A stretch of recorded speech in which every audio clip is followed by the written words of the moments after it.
Welcome back to another episode of Big Flippers, where I'm still Mike, and I've got a great one for you today, guys. Have you ever wanted to go back and play some retro games from your past on a retro computer? Well, me neither, but if I did, I'd be really concerned about that computer dying. It just so happens that AMEK's Big series of mixing boards require an external early 90s PC with some very specific parameters in order to utilize a substantial portion of the console's capabilities. In today's video, we're going to turn a turd from the 90s into a reliable, modernized low-noise machine. Let's flip into it. First of all, what we want is a reliable computer that boots directly into the SuperTrue automation program by simply pressing the power on button. The problem is, we need to use a very specific type of 90s PC due to the clock of the processor needing to be referenced by the console. And the clock speed range is very specific too. The computer cannot have a speed or processor speed that exceeds 133 megahertz, and there's a maximum amount of RAM of 32 megabytes. Also documented was that this program requires DOS version 6 point whatever and a mouse driver installed. Plus, you're going to need serial ports and a parallel port for communication with the console and a VGA monitor port.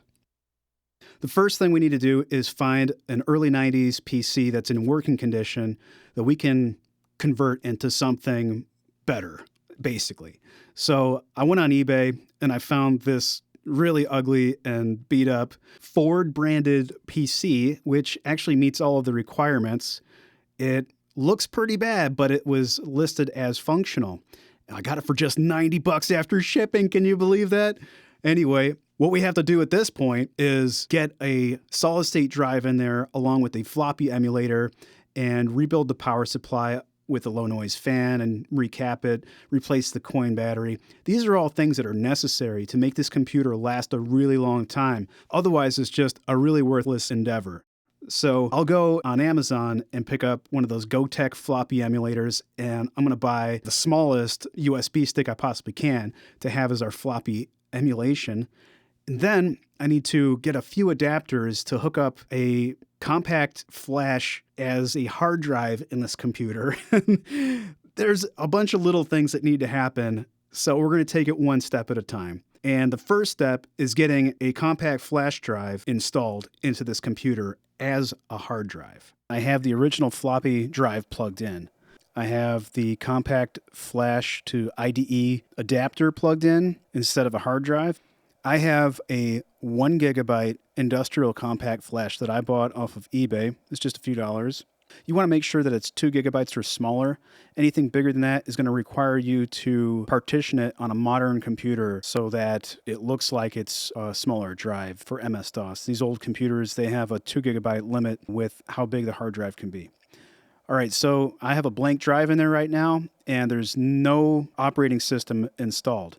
So what I'll do next is insert MS-DOS 6.22 disk number 1 into the floppy drive. All right, that's in there, and I'm going to press any key to restart. Once DOS gets going, it's going to do a system check to make sure everything's compatible, and then it will proceed to reformat the compact flash that it thinks is a hard drive. Pressed enter, configure first hard drive, recommended, oh yeah, enter. And we want to press Y. Okay, I'll press enter again.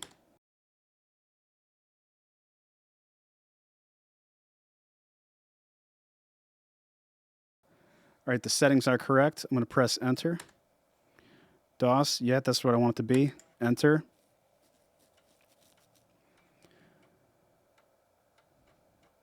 I'm filling out my registration card now, and I'm going to send it into Microsoft.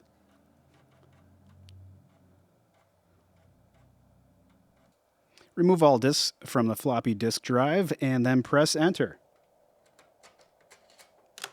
Here's enter. It's now installed on the computer. Yep, let's restart by pressing enter. All right, now that we're at the command prompt, I'm going to type memmaker.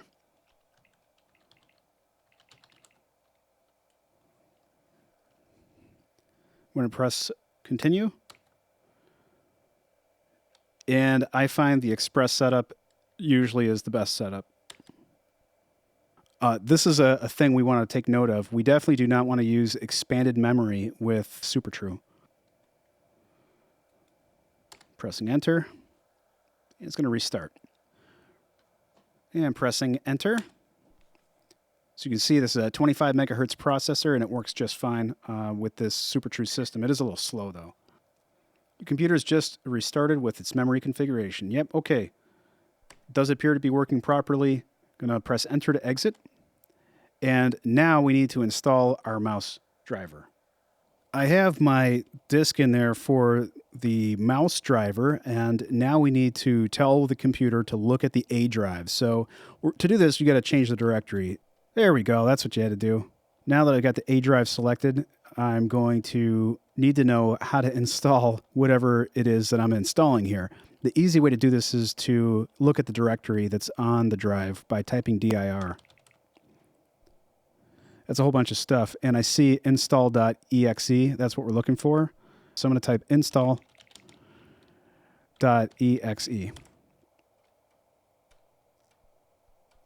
I'm going to press any key. It's my favorite key. Great, mouse driver installed. That's what we're looking for. Now we can install Super True. And we see the installation file instal.exe. Enter. Ooh, look at that. Ready to proceed? Yes.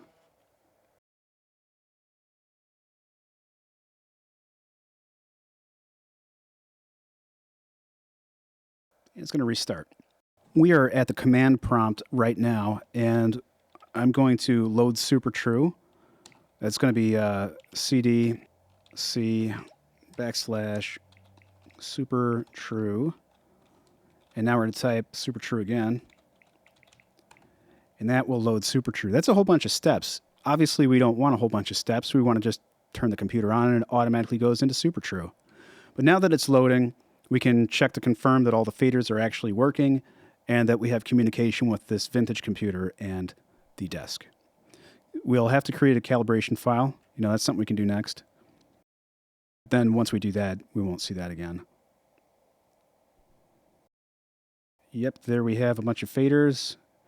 You can see they're all over the place. They're not perfect. We're trying to get these calibrated. So on the desk, setting them to be at 0, and then we'll run the cal file, and it will zero all these out. You only have to do this once. Okay, it's under System, and we'll go down to Calibrate Faders. Yes. Okay, and boom, they're all done. We're going to now exit out of Super True and get to the command prompt by going to File and Exit. Now, we have to make a few changes to how the computer boots in order to get it to load right into Super True. So to start off with, let's change directories. Okay, and then from here, we're going to type Edit. This brings up our Edit window so that we can alter the autoexec.bat file.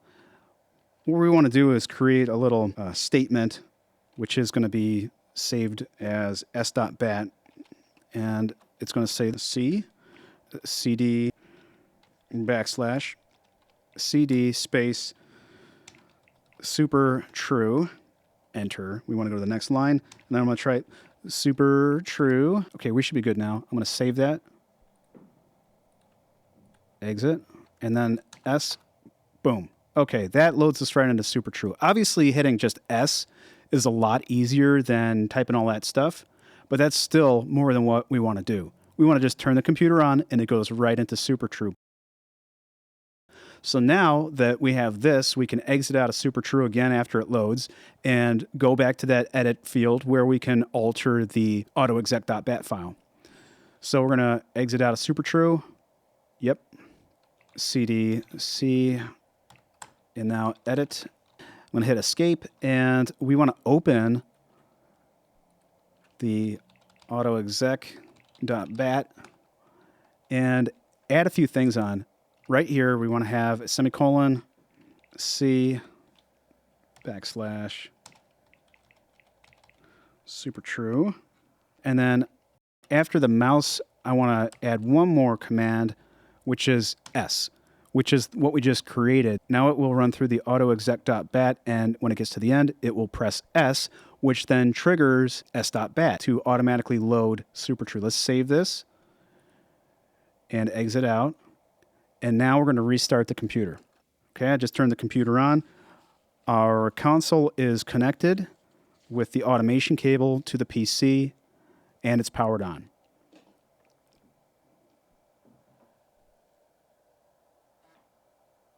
And Bob's your uncle. That way, we didn't have to press any buttons. We just turned the computer on, and we are good. So now we have a solid-state hard drive installed and running super true on this old computer, but we still have a floppy drive, so we're going to now go through the whole process of setting up the floppy emulator and getting that thing running smoothly on this computer so that we can save our mixes onto a USB stick. Let's head over to philscomputerlab.com and navigate to the hardware drop-down menu to Storage, Floppy, GoTech Floppy Emulator. Then click the Download, Extract, and Install. Next, you'll need a blank USB stick of any size greater than 200 megabytes, so basically any USB stick, and you'll need to open USB Floppy Manager v1.4i. Select the letter that corresponds to your USB stick and right-click, Format, and now we have 100 emulated floppy partitions that can be accessed with the GoTech front panel buttons. The power supply for this old PC won't last forever, but a healthy batch of new caps will help it last a lot longer. I swapped out the fan for a new and quieter one while you weren't looking. Now that we have a very reliable and quiet automation computer, I can feel comfortable calling this desk done.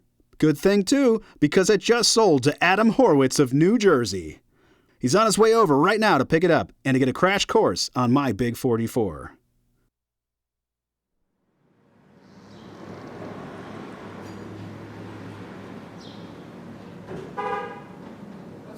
Morning. How are you? Nice to meet you, Adam. Nice to meet you too, man. Come on in.